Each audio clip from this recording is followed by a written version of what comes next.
It was an ordinary morning in the small, tightly knit town of Riverton, a place where the hum of life moved at a steady, predictable rhythm. Nestled between rolling hills and crisscrossed by a serene river, the town was a picture of tranquility. Its narrow streets bustled with familiar faces, nods of acknowledgement, and warm greetings. For most of its residents, Riverton was a place that held few surprises, a place where routines provided comfort and security. For Darren Cooper, a 32-year-old mechanic with a knack for fixing anything with an engine, it was just another day. Darren lived in a modest brick house on the edge of town, one that he had inherited from his late father. It wasn't much, but it was home. The place bore the marks of decades of family life, scratches on the wooden floors from the dog they once had, faded wallpaper in the kitchen, and a creaky front porch swing that Darren repaired more times than he could count. Every morning, Darren followed the same routine. He'd brew a strong cup of coffee, feed his ginger cat, Milo, and flip through the local paper. Then, like clockwork, he'd head to his garage, where he spent most of his waking hours tinkering with cars, tractors, and the occasional lawnmower. That morning, however, there was an unusual buzz in the air. It started with the faint sound of sirens in the distance, an oddity in Riverton, where emergencies were rare. Darren paused in his workshop, a wrench in hand, and tilted his head to listen. The sound grew louder, mingling with the murmurs of concerned neighbors stepping out onto their porches. He wiped his hands on a rag and wandered outside, joining a small group gathered at the corner of the street. "What's going on?" Darren asked, squinting down the road. Mrs. Hill, an elderly woman who lived across from him, shrugged. "Don't know, but I saw a couple of police cars head toward the old airstrip." The airstrip was a relic from Riverton's past, a small landing field built during World War II and abandoned decades ago. These days, it was little more than a stretch of cracked asphalt overgrown with weeds, visited only by teenagers looking for a thrill or locals walking their dogs. The idea of something happening there seemed both absurd and intriguing. Darren's curiosity got the better of him. Grabbing his jacket, he decided to drive out and see what all the fuss was about. The airstrip was only a few miles away, and as he got closer, the scene came into view. A cluster of vehicles, police cars, an ambulance, and even a black SUV, were parked haphazardly near the entrance. A crowd of onlookers had gathered behind a makeshift barricade, their faces a mix of excitement and concern. Stepping out of his truck, Darren approached cautiously. He noticed Officer Mitchell, a local cop he knew from high school, standing near the barricade. Darren gave him a wave. "Hey, Mitch. What's going on?" Mitchell's face was serious, his usual easygoing demeanor replaced with something more guarded. "Darren, you should probably head home. This isn't something you want to get mixed up in." Darren raised an eyebrow. "Come on, Mitch. Half the town's already here. What's the big secret?" Before Mitchell could respond, a sharp voice cut through the air. "Step back, everyone." It was a woman in her late 30s, dressed in a tailored black suit and holding a badge. Her presence was commanding, and the crowd fell silent as she strode toward them. Darren caught a glimpse of the badge she held up. It wasn't local police or even state. It bore the emblem of a federal agency, one he couldn't quite place. "Agent Ross, FBI," she announced. "This area is now under federal jurisdiction. Please disperse and return to your homes."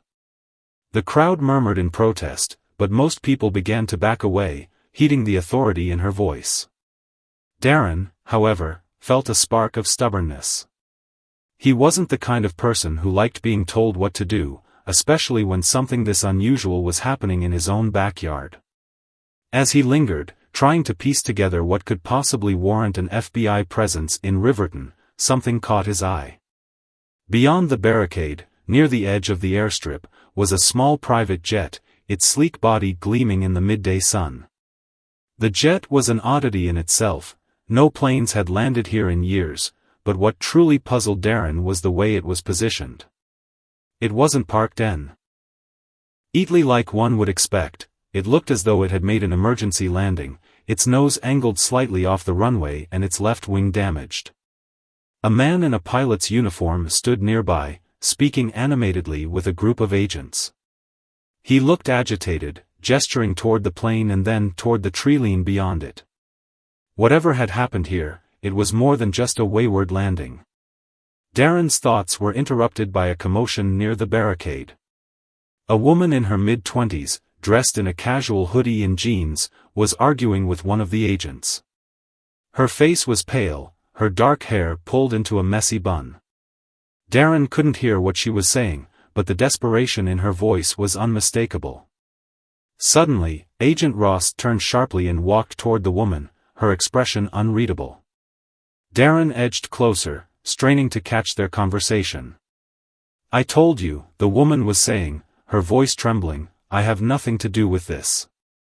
I was just trying to leave town. I didn't know." Agent Ross held up a hand to silence her. "Miss, we've already confirmed your identity. There's no use pretending. If you cooperate, this will go much easier for you." The woman's face crumpled, and she sank onto the curb, burying her face in her hands. Darren's curiosity burned brighter. Who was this woman, and what had she done to warrant such scrutiny? And what, if anything, did it have to do with the mysterious jet?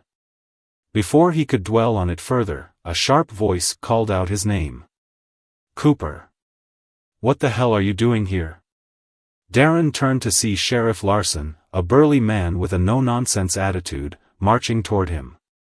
Larson was the kind of guy who didn't tolerate meddling, and Darren knew he was pushing his luck. "Just curious, Sheriff," Darren said with a disarming smile. "It's not every day the FBI shows up in Riverton."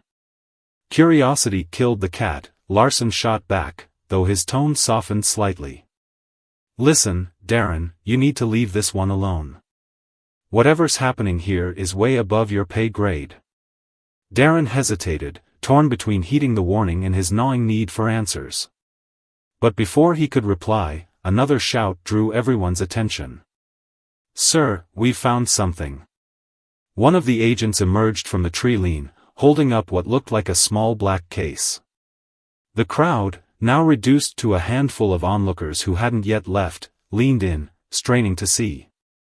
Agent Ross stepped forward, her expression sharp and focused. She took the case from the agent and opened it carefully. For a moment, her face betrayed nothing, but then her jaw tightened, and she snapped the case shut. "Secure the area," she barked. "No one leaves until we've accounted for everything." Darren's heart pounded as the tension in the air thickened. Whatever was in that case, it was enough to send a ripple of unease through even the stoic Agent Ross. And despite every warning, Darren couldn't shake the feeling that he was witnessing the beginning of something far bigger than he could imagine. As the agents moved swiftly to lock down the area, Darren retreated to his truck, his mind racing. He had come expecting to find answers, but he was leaving with more questions than ever. Who was the woman being interrogated? Why had the jet landed in Riverton, and what was in the mysterious case? Driving back toward town, Darren couldn't help but glance in his rearview mirror, the image of the airstrip fading into the distance. Whatever secrets it held, he knew they wouldn't stay buried for long. And for better or worse, Darren was determined to uncover the truth, even if it meant stepping into a world he didn't fully understand.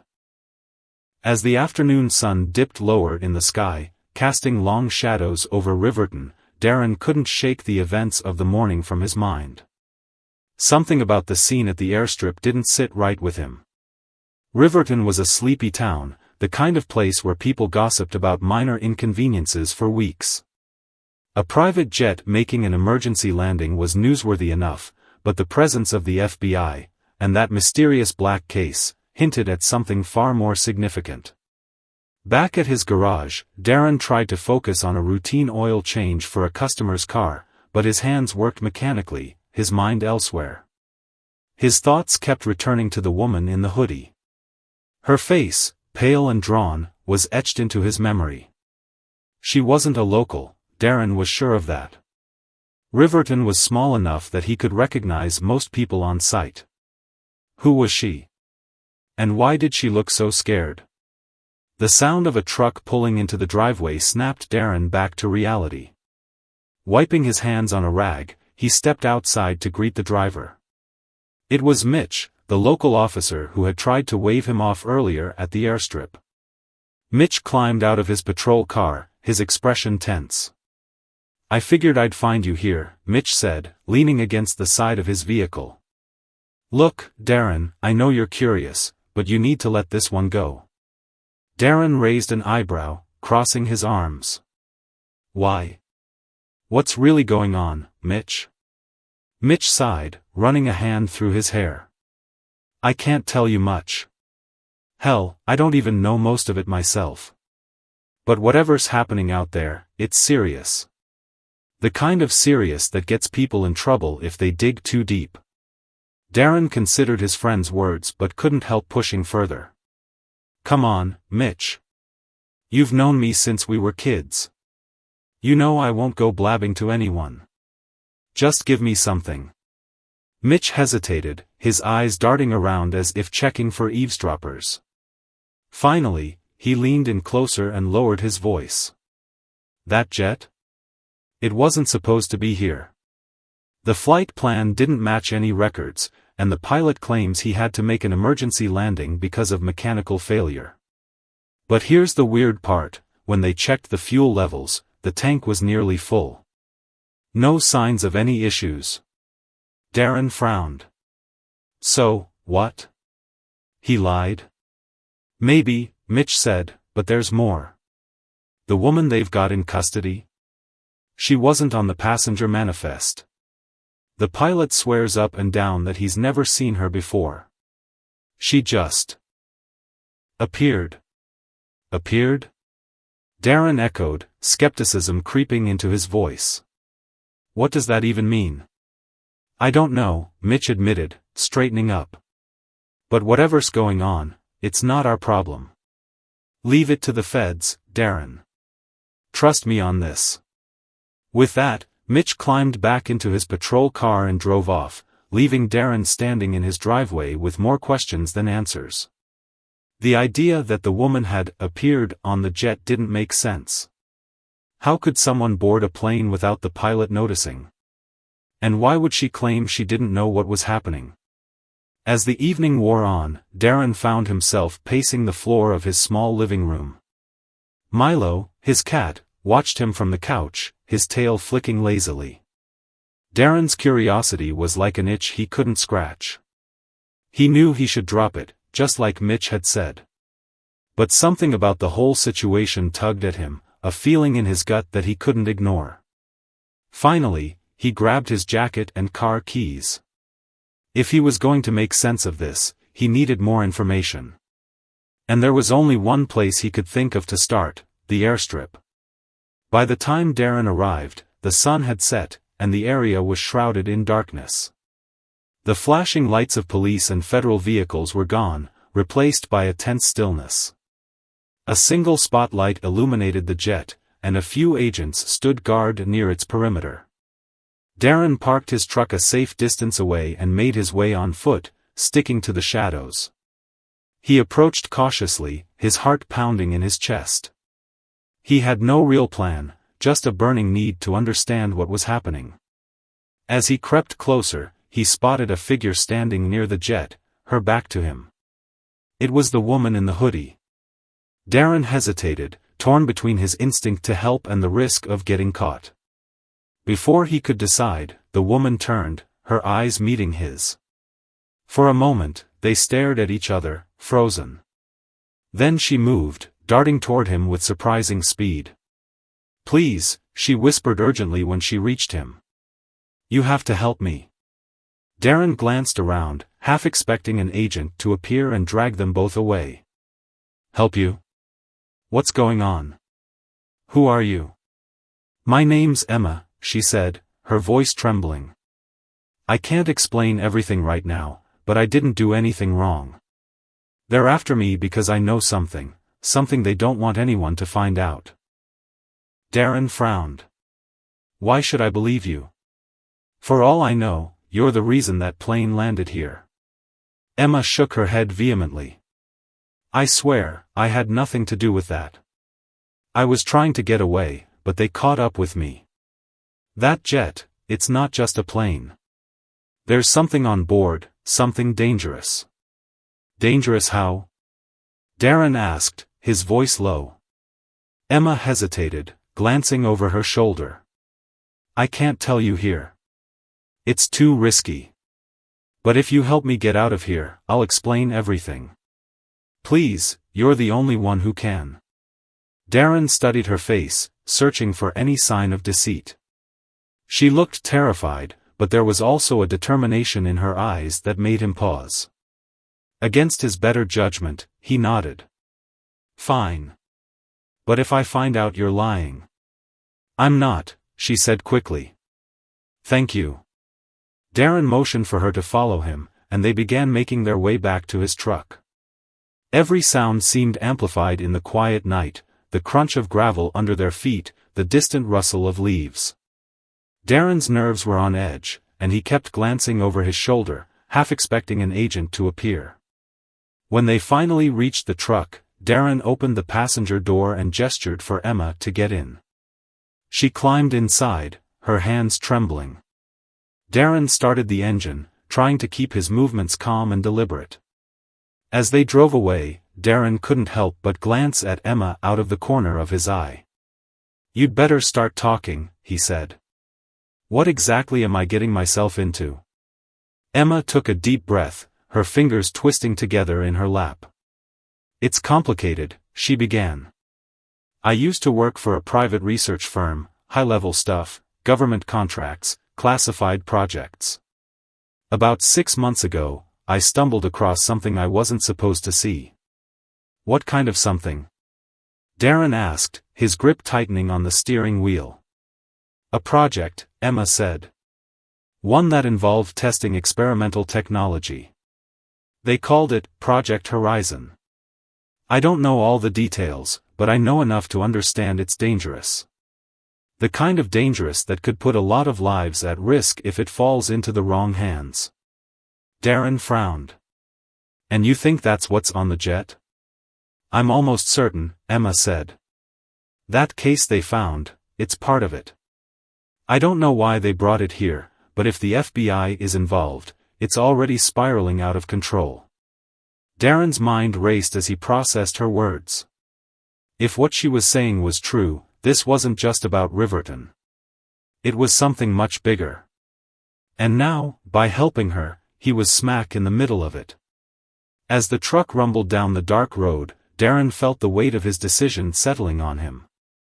He didn't know what he'd just gotten himself into, but one thing was clear, life in Riverton was about to change forever. The truck hummed along the dark country road, its headlights cutting through the thick blanket of night. Darren's grip on the steering wheel was tight, his knuckles white as tension filled the cab. Beside him, Emma sat hunched, her hands twisting nervously in her lap. The silence between them was heavy, broken only by the rhythmic hum of the engine and the occasional rustle of leaves caught in the wind. Darren couldn't stop replaying the events of the evening in his head, the abandoned airstrip, the cryptic warnings from Mitch, and Emma's desperate plea for help. He had no reason to trust her, but something about her story had struck a chord. Whether it was her genuine fear or the tantalizing mystery of Project Horizon, he wasn't sure. All he knew was that he was in deep, and turning back didn't feel like an option. All right, Darren said finally, his voice cutting through the quiet. You've got me driving you out of town in the dead of night, risking God knows what, and I still don't know the full story. Start talking. What's Project Horizon, and why are they after you? Emma glanced at him, her expression a mix of gratitude and apprehension. She hesitated, as if weighing how much to reveal, before finally speaking. Project Horizon was a research initiative funded by a private firm with deep government ties. The official goal was to develop advanced communication systems, something that could revolutionize the way we transmit information over long distances. But unofficially, she trailed off, her voice faltering.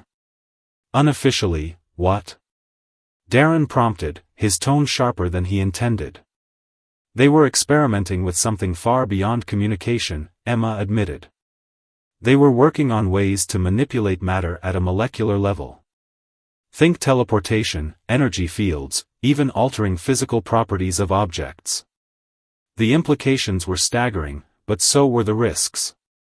The technology was unstable, unpredictable. In the wrong hands, it could be catastrophic.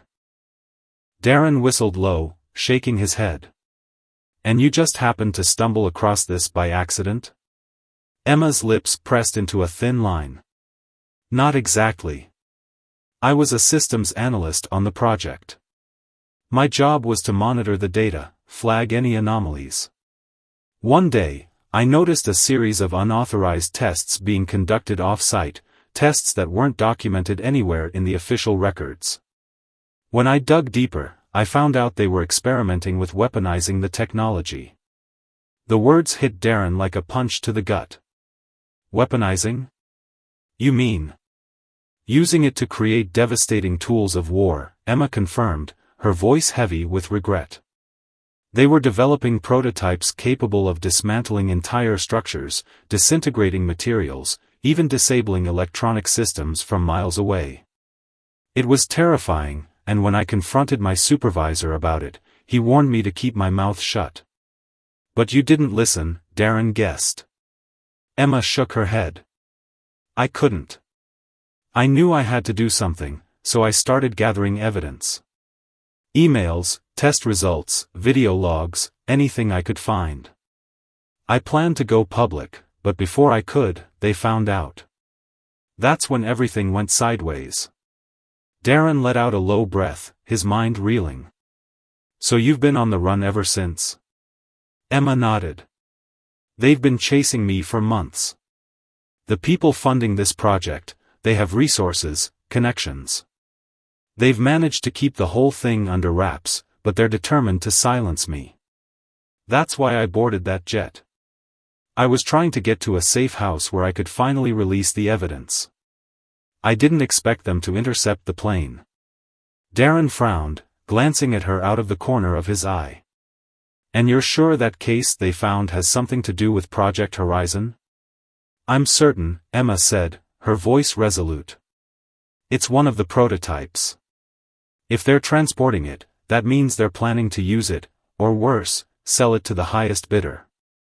The weight of her words settled over them like a heavy fog. Darren's mind raced as he tried to process the enormity of what she was saying. He wasn't just helping a woman escape from the authorities, he was entangled in something that could have global consequences. So, what's the plan? Darren asked, his voice tight. You can't just keep running forever. I don't intend to, Emma said. I still have the evidence, hidden in a secure location. If I can get to it and upload it to a secure server, it'll go public. Once the information is out there, they won't be able to cover it up anymore.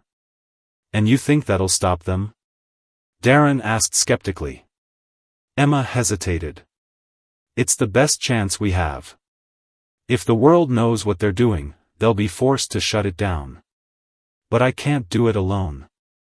Darren sighed, his grip tightening on the wheel. He had spent most of his life avoiding trouble, keeping his head down and focusing on his small, predictable world. But now, he was staring down a choice he couldn't ignore. Emma's fight wasn't just hers, it was something that could affect countless lives. And for reasons he couldn't fully explain, he felt a responsibility to see it through. All right, Darren said finally. Where's this evidence of yours?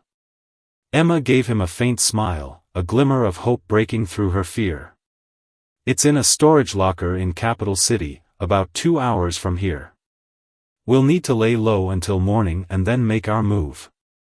Darren nodded, his mind already racing with the logistics. I know a place we can stay for the night. It's off the grid, and no one will think to look for us there.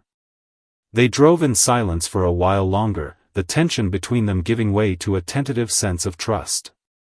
Darren guided the truck down a winding dirt road, eventually pulling up to a small, weathered cabin nestled in the woods. It belonged to his late uncle, a reclusive man who had left it to Darren in his will. The place was rarely used but well maintained, a perfect hideaway. This should do, Darren said, cutting the engine. He grabbed a flashlight from the glove compartment and led Emma inside. The cabin was simple but cozy, with a single bedroom, a small kitchen, and a living area warmed by a wood-burning stove.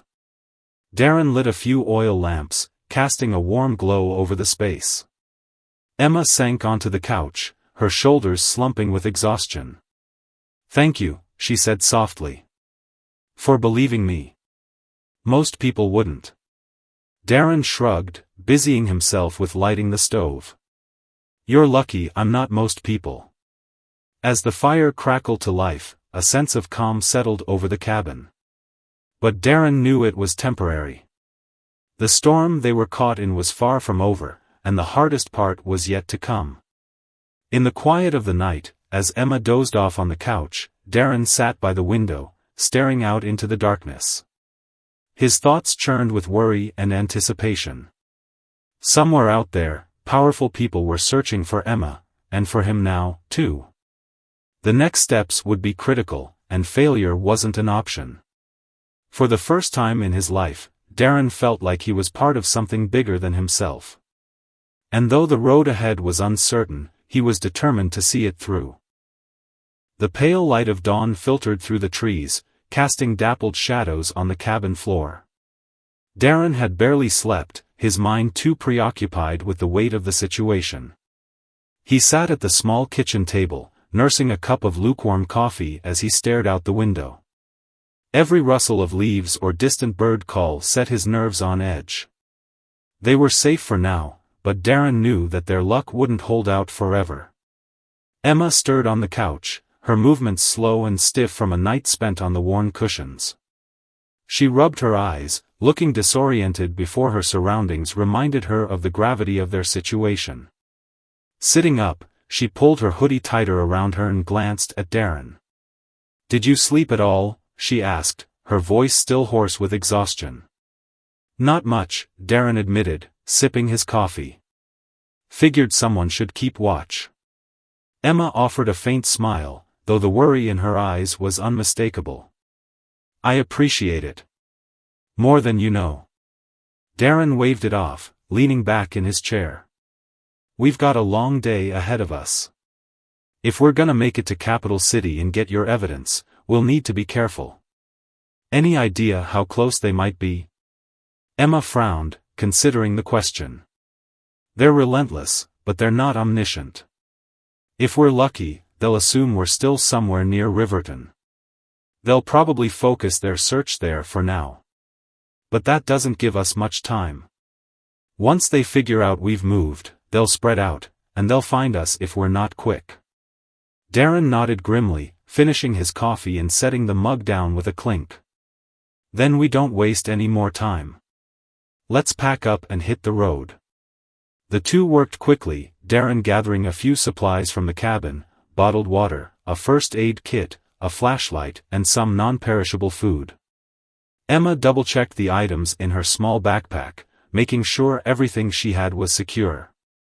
By the time the sun was fully above the horizon, they were ready to leave.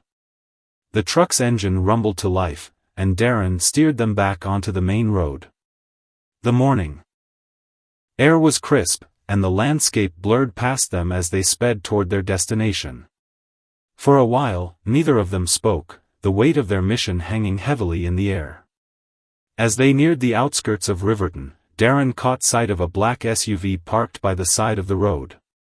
His stomach tightened as they passed it, his eyes flicking to the rearview mirror. The vehicle didn't move, but Darren couldn't shake the feeling that they were being watched. "Trouble?" Emma asked, noticing his tension. "Maybe," Darren said cautiously. "We'll find out soon enough." He took the next turn sharply, guiding the truck onto a less-traveled back road. It was a longer route to Capital City, but it would help them avoid potential checkpoints or surveillance. The move seemed to pay off. For the next hour, they didn't encounter any signs of pursuit. As they drove, Emma filled the silence with details about the storage locker and its contents.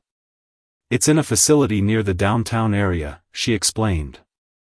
"I rented it under a fake name months ago, back when I first started collecting the evidence. Everything we need is there, documents, videos, even a backup drive with the data." "And you're sure it's still there?" Darren asked. "As sure as I can be," Emma said. "Unless they've somehow tracked me that far ahead, it should be safe." Darren nodded, though his unease lingered. He'd learned to trust his gut, and it was telling him that things wouldn't go as smoothly as they hoped. By the time they reached the outskirts of Capital City, the sun was high overhead, and the streets were bustling with activity. Darren felt a pang of discomfort. The anonymity of the crowded city was a double-edged sword. It offered them some cover, but it also made it harder to spot potential threats. They parked the truck in a public lot several blocks from the storage facility and continued on foot. Emma led the way, her hood pulled low over her face as she navigated the busy streets. Darren stayed close behind, scanning their surroundings for anything out of the ordinary. The storage facility was a nondescript building with rows of identical units and a small office near the entrance. Emma checked the time on her watch as they approached. "The office should be closed for lunch," she said. "We can get in and out without anyone noticing." Darren followed her to a keypad near the gate, where she punched in a code. The gate slid open with a low hum, and they slipped inside. The rows of storage units stretched out before them, and Emma quickly located the one they needed. "This is it," she said, pulling a key from her pocket. Her hands trembled slightly as she unlocked the unit and lifted the door. Inside, a stack of boxes and a small metal filing cabinet filled the space. Emma moved quickly, pulling out a box labeled Evidence and opening it to reveal neatly organized files, USB drives, and a laptop. "This is everything," she said, her voice tinged with relief. "We need to upload the files to a secure server. Once they're out there, they can't cover it up anymore." Darren nodded, though he felt a prickle of unease. The space was too quiet, too still. His instincts screamed that something was wrong. "Grab what you need and let's move," he urged. Emma hesitated, then began transferring the most critical items into her backpack. As she worked, Darren stepped outside the unit to keep watch. His eyes scanned the parking lot, his muscles coiled with tension. That's when he saw them, two men in dark suits emerging from a black sedan parked near the entrance. They moved with purpose, their eyes scanning the area. Darren's heart sank. They'd been found. "Emma," he called, urgency sharpening his voice. "We've got company." Emma froze, her eyes wide with fear, before shoving the last of the files into her bag. Darren motioned for her to stay low as he closed the unit's door as quietly as possible. "This way," he whispered, leading her toward a side exit. They moved quickly but carefully, weaving through the rows of storage units to avoid being seen. The sound of footsteps grew louder, and Darren's mind raced. They couldn't outrun the agents in the open, and they couldn't risk being caught in the facility. Spotting a maintenance ladder on the side of the building, he gestured for Emma to follow. "Climb up," he said. "We'll get to the roof and figure out our next move." Emma hesitated for only a moment before scrambling up the ladder. Darren followed close behind, his heart pounding as the agents' voices echoed below. When they reached the roof, Darren scanned the area. From their vantage point, they could see the surrounding buildings and streets. A narrow alley ran behind the facility, offering a potential escape route. "There," Darren said, pointing. "If we can get down to that alley, we can lose them in the city." Emma nodded, her face pale but determined. They moved quickly, finding another ladder that led to the ground. Darren descended first, helping Emma down as quietly as possible. Once they reached the alley, they broke into a run, weaving through the maze of side streets and alleys. The sounds of pursuit faded behind them, but Darren knew they weren't safe yet. Finally, they ducked into a small cafe, blending in with the lunchtime crowd. Darren ordered 2 coffees, using the moment to catch his breath and think. "We'll need a new plan," he said, handing Emma her drink. "They're not going to stop until they've got that evidence, or us." Emma nodded, her expression resolute. "Then we keep moving. We find a secure connection, upload the files, and make sure the truth gets out. Whatever it takes." Darren stared at her, seeing the determination in her eyes. He didn't know how this would end, but one thing was clear: there was no turning. Bathe Cafe bustled with the hum of conversation, clinking cups, and the hiss of a steaming espresso machine. Darren and Emma sat at a corner table, their backs to the wall, giving them a clear view of the entrance. Darren's gaze flicked between the door and the street outside, his senses heightened with tension. Emma, meanwhile, was hunched over the laptop she'd pulled from her bag, her fingers flying across the keyboard. "They're not just after us," Emma murmured, her eyes locked on the screen.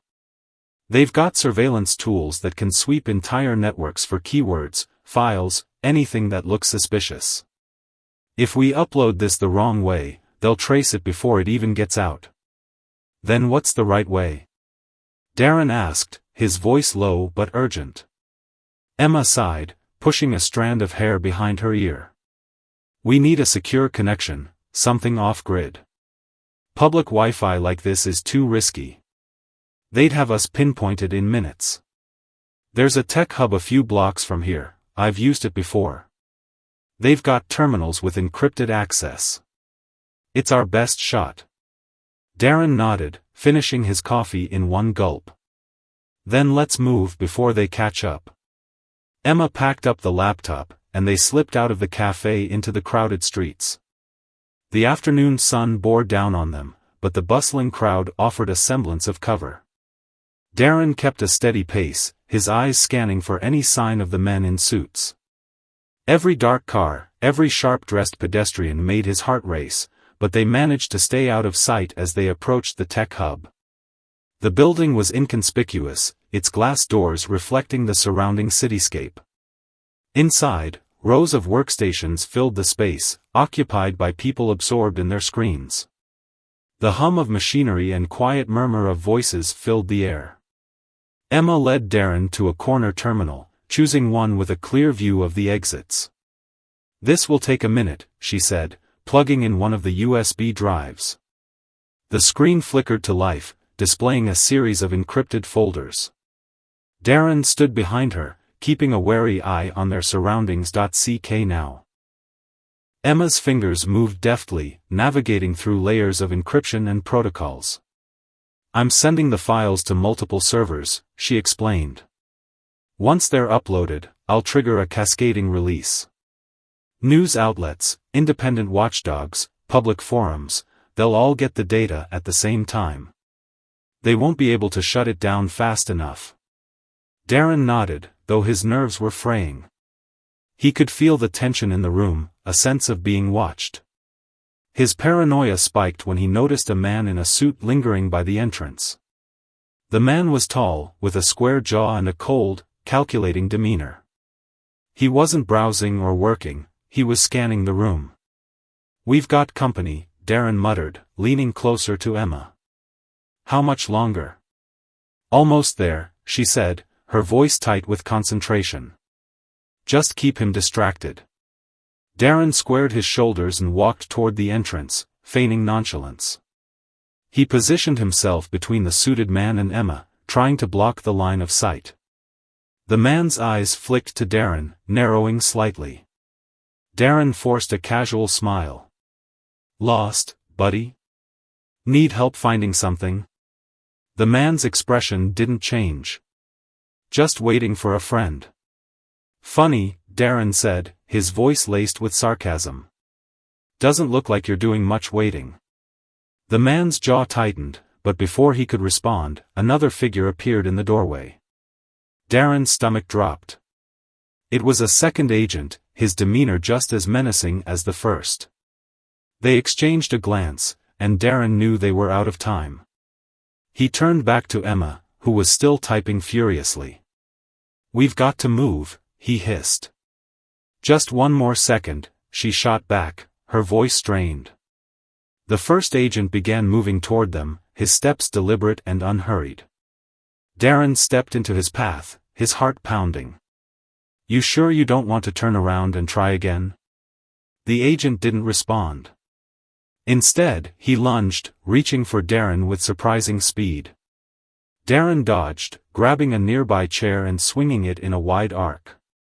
The agent stumbled back, giving Darren just enough time to shout, "Emma, now!"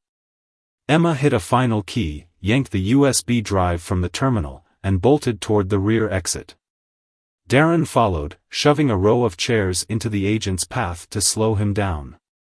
The second agent was already moving to cut them off, but Emma was quick. She darted through the maze of workstations, her smaller frame giving her the advantage. They burst out into an alley, the harsh sunlight blinding after the dim interior. Emma didn't stop running, and Darren stayed close on her heels. The sound of pursuit echoed behind them, footsteps, shouts, the unmistakable urgency of a chase. Darren spotted a delivery truck idling nearby, its driver unloading boxes onto a dolly. "This way," he called, grabbing Emma's arm and pulling her toward the truck. They climbed into the back, crouching behind stacks of crates. Darren pulled the door shut just as the agents rounded the corner.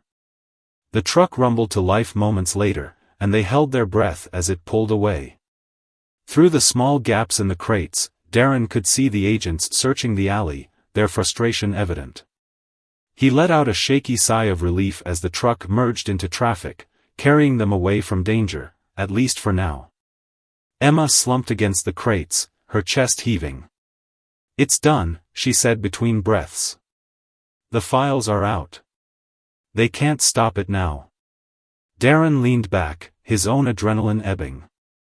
"So what happens next? Do we just wait for the fallout?" Emma shook her head. "No. We keep moving. They'll want revenge, and they'll try to discredit the information. We have to make sure people believe it, that they take action." "And where do we go?" Darren asked. Emma met his gaze, her expression resolute.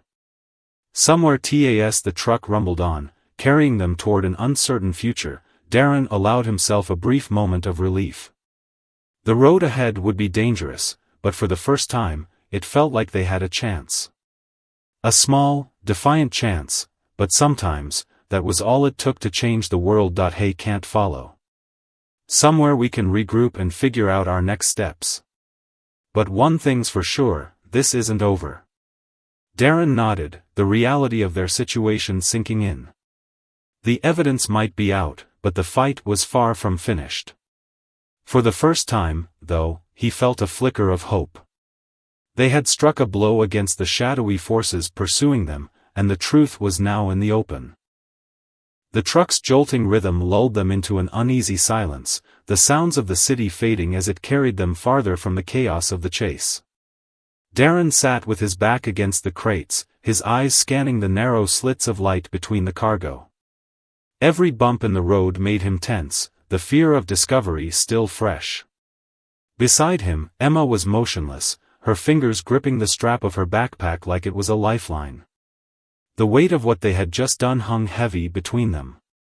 The files were out. That much was certain. Darren had watched the upload complete and the cascading release trigger. The truth was loose in the world now, unstoppable and irrevocable. But it didn't feel like a victory.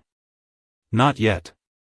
The men who had hunted them were still out there, and the reach of their organization stretched far beyond the agents chasing them in Capital City. This wasn't over, not by a long shot. The truck eventually slowed, its engine idling before the driver killed it completely. Darren peeked through the gap in the crates, catching sight of a quiet industrial lot surrounded by warehouses. They had stopped near a loading dock, the area deserted save for a few parked vehicles. Darren signaled to Emma, and they slipped out of the truck as quietly as they could. The hot sun bore down on them as they crouched behind the truck, scanning for any signs of danger. "Where do we go from here?" Emma whispered, her voice barely audible. Darren took a deep breath, his mind racing. "We need to get off the grid. Disappear for a while until we can figure out our next move." Emma nodded, but her face was pale.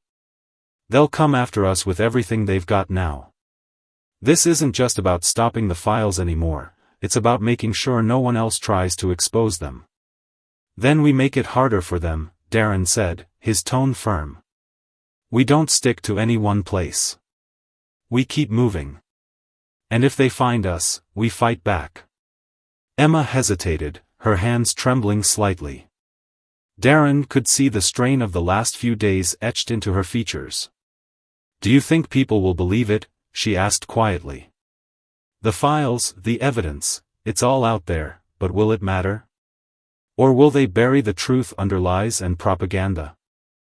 Darren met her gaze, his expression resolute. "People will believe it. Maybe not all of them, and maybe not right away, but enough. And once the truth is out, it's like a wildfire, you can't contain it. You've done something incredible, Emma. Now we just have to stay alive long enough to see it through." The sound of a door slamming nearby made them both freeze. Darren motioned for Emma to stay low as he crept toward the edge of the truck, peeking around the corner. A man in a uniform was unloading boxes from another vehicle, oblivious to their presence. Darren exhaled in relief, motioning for Emma to follow him. They made their way across the lot, sticking to the shadows until they reached a side street. From there, they walked quickly but inconspicuously, blending into the sparse foot traffic. Darren's mind was already working through their next steps. They needed transportation, supplies, and a secure place to regroup. But most of all, they needed to stay ahead of their pursuers. After about half an hour of walking, they found a small diner on the edge of the industrial district. It was the kind of place that didn't ask questions, the sort of anonymity Darren was counting on. They slipped into a booth near the back, and a tired-looking waitress brought them 2 cups of coffee without a word. Emma stared at the steam rising from her cup, her expression distant. "I can't stop thinking about my dad," she said suddenly. Her voice was quiet, almost fragile. "He always told me to stand up for what's right, no matter the cost.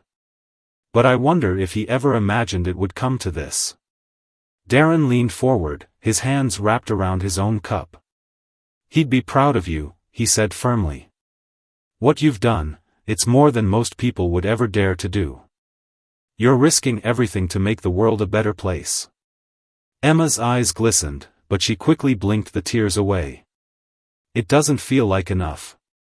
"Not yet." "It will," Darren assured her. "Give it time."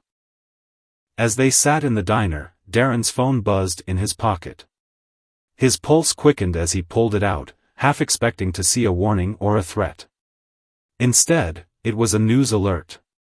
He tapped the screen, and a headline appeared: "Explosive leak exposes corruption at the highest levels." He read the article aloud to Emma, his voice steady despite the surge of adrenaline coursing through him. The files had already made waves, their content spreading like wildfire through the media. Whistleblower organizations were corroborating the evidence, and public outrage was growing by the minute. The truth was out, and it was too big to ignore. Emma's face lit up with a mix of relief and disbelief. "It's happening," she whispered. "They can't cover it up now." Darren allowed himself a small smile, but his instincts remained sharp. "This is just the beginning. They'll push back harder than ever. We need to be ready." Their conversation was interrupted by the sudden screech of tires outside. Darren's head snapped toward the window, his stomach sinking as he saw a black SUV pull up to the curb. The doors flew open, and men in suits poured out, their movements swift and purposeful. "Time to go," Darren said, his voice low but urgent. They bolted from the booth, slipping out through the kitchen as the agents stormed into the diner. The cook shouted in surprise, but Darren and Emma didn't stop, pushing through the back door and into a narrow alley. The agents were close behind, their shouts echoing off the walls. Darren spotted a fire escape ladder and pointed to it. Up there. Emma didn't hesitate, climbing the rickety metal rungs with surprising agility. Darren followed, pulling the ladder up behind him to slow their pursuers.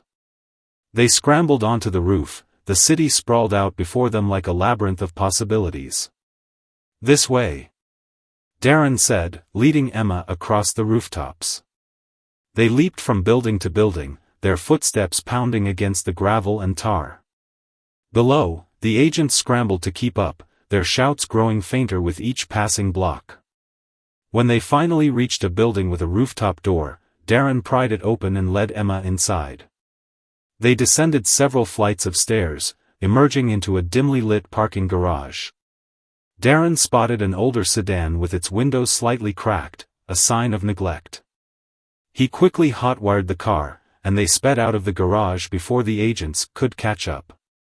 As the city receded in the rearview mirror, Darren glanced at Emma. Her face was pale but determined, her grip on her backpack as tight as ever. They were still running, but for the first time, it felt like they were running towards something instead of away. The road stretched ahead, uncertain and perilous. But together, they had ignited a spark that couldn't be extinguished. And as long as they kept moving, they had a chance to see it burn brighter than ever before.